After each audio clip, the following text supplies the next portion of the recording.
உலகெங்கும் உள்ள மெகா தொலைக்காட்சி நேயர்களுக்கு உங்களுடைய வெல்னஸ் குருஜியுடைய அன்பான வணக்கங்கள். உணவே மருந்து. உணவை கொண்டு எவ்வாறு ஆரோக்கிய வாழ்க்கையை நாம் மீட்டெடுக்க முடியும், ஆரோக்கியமான வாழ்க்கைக்கு உணவுடைய முக்கியத்துவம் என்ன அப்படிங்கிறதை பற்றி தான் விவரமாக நாம் பார்த்து கொண்டிருக்கிறோம். இந்த உணவுகள் உறுப்புகளுடைய ஆரோக்கியத்தை மட்டுமல்ல, நம்முடைய ஒட்டுமொத்த உடலுடைய ஆரோக்கியத்திற்கு எவ்வாறு உதவி செய்கிறது அப்படிங்கிறத நம்ம பார்க்கணும். அந்த வகையில் இன்று பித்தப்பையை பற்றி நாம் பார்க்க போகிறோம்.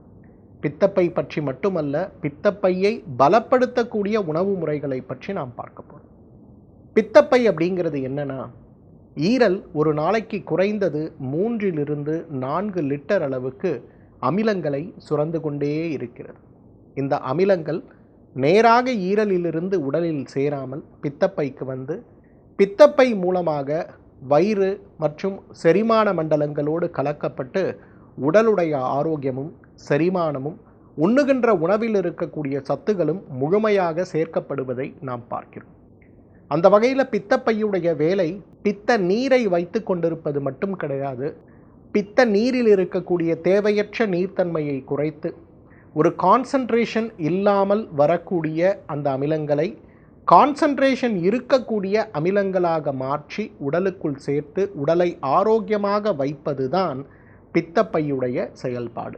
சமீப காலங்களுடன் ஏற்படுகின்ற ஒரு ஆய்வறிக்கை, இந்த ஆய்வறிக்கை என்ன சொல்லுதுன்னா, 5 நிலைகளுக்காக அவசரகதி அறுவை சிகிச்சைகள் உலகம் முழுவதும் நடக்கிறது.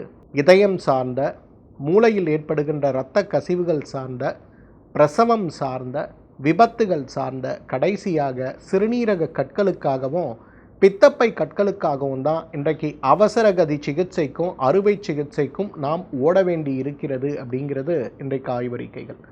அந்த அளவுக்கு பித்தப்பை சார்ந்த நோய்களும் பித்தப்பையில் ஏற்படுகின்ற கற்களும், ஏன் பித்தப்பை சார்ந்த புற்றுநோய்களும் கூட நம்மை மிகப்பெரிய அளவில் பலவீனப்படுத்தி விடுவதை நாம் பார்க்கிறோம். அப்போ பித்தப்பை சார்ந்த ஆரோக்கியத்தை மேம்படுத்த நாம் எடுக்க வேண்டிய முயற்சிகள் என்ன, பித்தப்பை சார்ந்த ஆரோக்கியத்திற்காக நாம் உண்ண வேண்டிய உணவுகள் என்ன அப்படிங்கிறதை பற்றி இன்றைக்கு நம்ம பார்ப்போம்.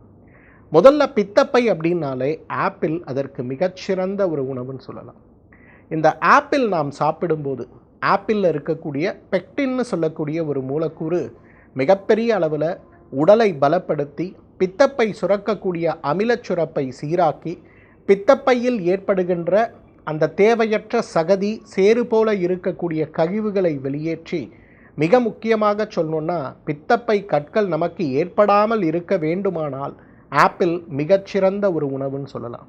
ஒரு நாளைக்கு ஒரு ஆப்பிள் சாப்பிட்டால் மருத்துவர்களே தேவையில்லை அப்படிங்கிற பழமொழி நம்ம எல்லாருக்கும் தெரியும். ஆனால் ஒரு நாளைக்கு ஒரு ஆப்பிள் சாப்பிட்டோம்னா நிச்சயமாக பித்தப்பை கற்களை தடுக்க முடியும் அப்படிங்கிற ஆய்வறிக்கைகள் இன்றைக்கு நிறைய இருக்கிறத பார்க்குறோம். தினசரி ஒரு ஆப்பிள் பழமாவது நம்ம சாப்பிடணும். சார், ஆப்பிள் நம்ம ஊருக்கு சொந்தமான ஒரு பழமே கிடையாது, அப்போ நாட்டு பழங்களில் நான் என்ன சாப்பிட முடியும்? பேரிக்காய். இன்றைக்கு பேரிக்காய் ஆப்பிள் வகை சார்ந்த ஒரு தாவரமாக இருக்கிறதையும், நம்ம ஊரில் நாட்டு ஆப்பிள்னு சொல்லக்கூடிய அளவுக்கு பேரிக்காய் மிகச்சிறந்த உணவாக இருக்கிறத பார்க்கணும். பேரிக்காயை நாம் சாப்பிட ஆரம்பிக்கும்போது எப்படி ஆப்பிளில் பெக்டின் அப்படின்னு சொல்லக்கூடிய ஒரு வகையான மூலக்கூறு இருக்கிறதோ, அதே போல் பேரிக்காயில் இருக்கக்கூடிய 6 வகையான மூலக்கூறுகள் மிகப்பெரிய அளவில் உடலை ஆரோக்கியப்படுத்தி விடுவதை நாம் பார்க்கிறோம். இந்த ஆரோக்கியம் அப்படிங்கிறது வெறும் நம்முடைய நோய் தடுப்பு மட்டுமல்ல. இன்றைக்கு சர்க்கரை நோயாளிகளும், இதய நோயாளிகளும், சிறுநீரக நோயாளிகளும், ஈரல் சார்ந்த நோயாளிகளும், மூளை சார்ந்த நோயாளிகளும், நரம்பு மண்டல நோயாளிகளும், செரிமான மண்டல நோயாளிகளும் கூட இன்றைக்கு உடலை ஆரோக்கியப்படுத்தி கொள்ள வேண்டும் அப்படின்னு வரும்போது, இந்த நோய்களற்ற ஆரோக்கியமான வாழ்க்கை வேணும்னு நம்ம நினைக்கும்போது பேரிக்காய் அதற்கு மிகச்சிறந்த ஒரு உணவுன்னு சொல்லலாம். வாழைப்பழம். பொதுவாக வாழைப்பழம் சாப்பிட்டால் மலச்சிக்கல் வராதுங்கிற ஒரு நம்பிக்கை நம்மிடம் உண்டு. ஆனால் வாழைப்பழத்துடைய மிகப்பெரிய ஒரு நல்ல குணம் செரிமானத்தை தூண்டி, ஈரல் சுரக்கக்கூடிய அமிலங்களை தூண்டி, பித்தப்பை சுரக்கக்கூடிய அமிலங்களை தூண்டி உடலை ஆரோக்கியப்படுத்தக்கூடிய அழகான அருமருந்து அப்படின்னு நம்ம சொல்லலாம். வாழைப்பழத்தை வாயிலிட்டு மென்று மென்று கூழாக மாற்றி உமிழ்நீரோடு கலந்து நாம் சாப்பிடும்போது அவ்வளவு சிறப்பாக பித்தப்பையை குணமாக்கக்கூடிய, பித்தப்பை கற்களை குணமாக்கக்கூடிய ஒரு அருமருந்தாக வாழைப்பழத்தை சொல்லலாம். சமீப காலமாக நமக்கு பித்தப்பை கற்கள் அதிகமாவதற்கான ஒரு பெரிய காரணம் என்ன தெரியுமா? நிறைய பெண் குழந்தைகளும் இளைஞர்களும் இளம் பெண்களும் வாழைப்பழம் சாப்பிட்டாலே உடல் எடை கூடிவிடும் அப்படின்னு வாழைப்பழத்தை தவிர்க்கக்கூடிய ஒரு நிலையில் இருக்கிறதுனால தான் இன்றைக்கி நிறைய பேருக்கு இந்த கற்கள் ஏற்படுவதற்கான வாய்ப்புகளும் கூடுகிறதோ அப்படிங்கிறது என்னுடைய ஒரு சந்தேகம். அந்த அளவுக்கு வாழைப்பழம் பித்தப்பையுக்கான ஒரு மிகச்சிறந்த உணவுன்னு சொல்லலாம். ஆரஞ்சு பழம், எலுமிச்சை பழம், பொதுவாக புளிப்பு சுவை இருக்கக்கூடிய பழங்கள் உடலில் பித்தத்தை அதிகரிக்கும் அப்படிங்கிற ஒரு வார்த்தை நாட்டுப்புறங்களில் கிராமங்களில் சொல்கிறத நம்ம கேட்போம். பாட்டிகள்லாம் சொல்லுவாங்க, நிறைய எலுமிச்சம்பழம் சாப்பிடாதீங்க, அது ரொம்ப பித்தம் அப்படிம்பாங்க. அப்படின்னா என்னென்னா, எப்பொழுதெல்லாம் அமிலச்சுரப்பு குறைவாக இருக்கிறதோ, பசியின்மை இருக்கிறதோ, நாவில் ருசியின்மை இருக்கிறதோ, நாவில் எச்சில் ஊறிக்கொண்டே இருக்கக்கூடிய ஒரு நிலை இருக்கிறதோ, அந்த நிலைகளில் ஆரஞ்சு பழம், எலுமிச்சை பழம், இந்த மாதிரி புளிப்பு சுவை இருக்கக்கூடிய பழங்களை சாறாகவோ அல்லது பழமாகவோ நாம் சாப்பிடும்போது குறைந்து போயிருக்கக்கூடிய பித்தத்துடைய சுரப்பு அதிகமாகி ஜீரண மண்டலம் பலமடைகிறத பார்க்கலாம்.